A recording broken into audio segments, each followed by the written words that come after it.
The horrific New Year's Day attack in the French Quarter of New Orleans occurred at 3:15 a.m.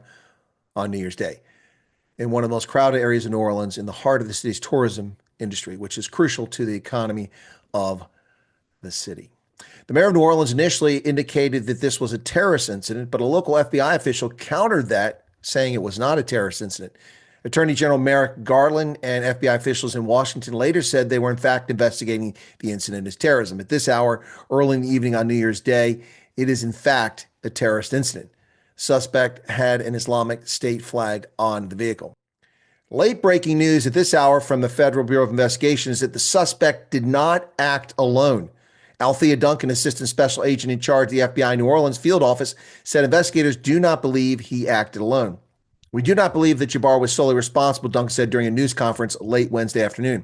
We are aggressively running down every lead, including those of his known associates. That's why we need the public's help. We're asking for anybody that had any interaction with Shamsud Din Jabbar in the last 72 hours that you contact the FBI. New Orleans police have reviewed surveillance video that appears to show several people planting potential explosive devices in advance of the vehicle attack, which led them to believe that Jabbar was not solely responsible. Investigators are urgently working to identify those folks who were seen on camera and to take them into custody. The suspect, who died in a shootout with police officers, was identified by the FBI as 42-year-old Shamsud Din Bahar Jabbar, a U.S. citizen born and raised in Texas, of all places. And apparently he once served in the United States Army. According to New Orleans police, Jabbar went around barricades to pull off this carnage. He reportedly fired into the crowd from the white Ford pickup while running people down, then exited the truck with a rifle when confronted by police, who shot him dead.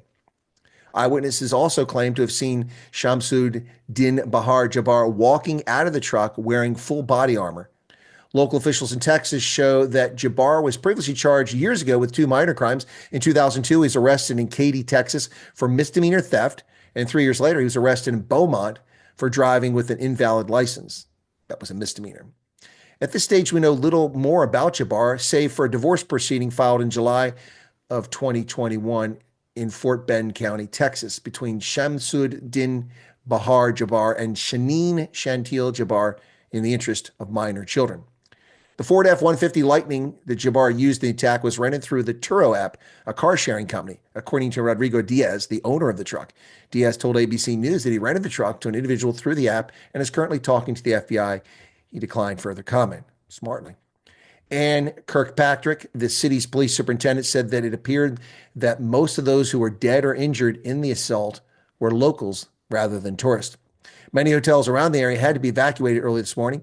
And according to its website, the city of New Orleans was in the process of upgrading the bollards along the stretch of Bourbon Street in the area where the attack occurred. That project involved replacing the old bollards with removable stainless steel ones, arguably a project long overdue given the vulnerability of revelers in New Orleans and the long list of vehicles used as weapons over the past decade in London, Berlin, Kenosha, Paris, and elsewhere. New Orleans Police Department in a news release confirmed that 10 people were killed at the scene of the crash and 35 others were injured. 2 police officers were also injured after Jabbar opened fire on them. Jabbar struck multiple people before they crashed the truck into a construction vehicle before he began firing at police officers. The Sugar Bowl game between Notre Dame and Georgia, which was scheduled to kick off at the Superdome at 7:45 Central Daylight Time, has now been postponed. The game's 68,700 tickets were in fact sold out, but interest beyond attendance of the game has been rather tepid. Hotels were at just over 80% of capacity, which is well below normal for a game that's usually played on New Year's Day or New Year's Eve. Super Bowl CEO Jeff Hundley said in a news conference that the Chicago Football Playoff quarterfinal would be delayed by 24 hours and that more information would be released as soon as possible. The decision to postpone the game came after the Caesars Superdome underwent a security sweep as 2 improvised devices were found at the scene of the attack in the French Quarter. As I mentioned, 35 people injured in the attack.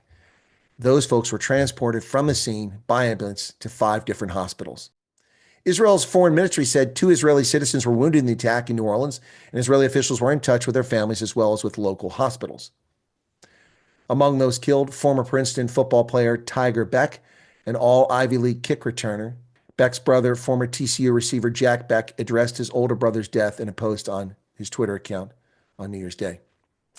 New Orleans Police Department said the attack occurred despite the force being staffed at 100% owing to New Year's Eve and the Sugar Bowl. An additional 300 officers were on duty from partner agencies.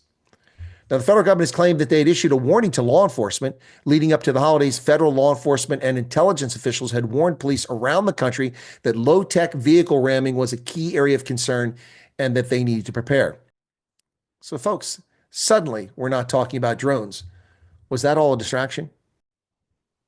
At this hour on New Year's Day 2025, a horrific start to the year. In addition to this, we've seen a Tesla vehicle explode outside the Trump Hotel in Las Vegas. Security camera footage that we see now after seeing footage from those who observed it, who just showed the vehicle after it was on fire and a few minor explosions. But security footage now shows that just after 8:30 in the morning on New Year's Day, this vehicle parked to the entrance of the Trump building exploded. And then multiple subsequent explosions occurred. Reportedly, at least one person was killed and 7 injured, although we have no confirmation of that at this hour. Folks, this isn't over. America under siege. The weakness of the Biden regime and its tolerance of lawlessness and its failure to address genuine terrorist concerns against this country have led to this moment. 19 days and counting. It can't come soon enough for adults to take over the kindergarten creche and lead us back to a nation that is strong, prosperous, and safe. What say you, America? God bless and Happy New Year.